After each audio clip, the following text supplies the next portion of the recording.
Mathieu, on va terminer avec Soitec. C'était la plus forte baisse du SBF 120 hier avec moins 5,12%. Alors Soitec, on en avait parlé ici même il y a 2 mois.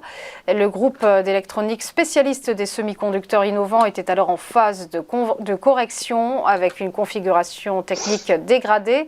L'accélération baissière était actée. Est-ce que ça va mieux depuis pour Soitec ? Eh bien, depuis début mars, en effet, les cours ont réussi à réintégrer le support majeur et déclencher un mouvement haussier assez significatif. Ils sont revenus, il y a quelques séances de cela, tester à 2 reprises ce niveau aux alentours des 150 et les cours, après ces quelques tests de ce soutien, ont ouvert un gap haussier et franchi les précédents sommets à 160,45. Ils ont accéléré très nettement et sont revenus au contact de 174,70 qui est grosso modo le précédent sommet dans le rebond.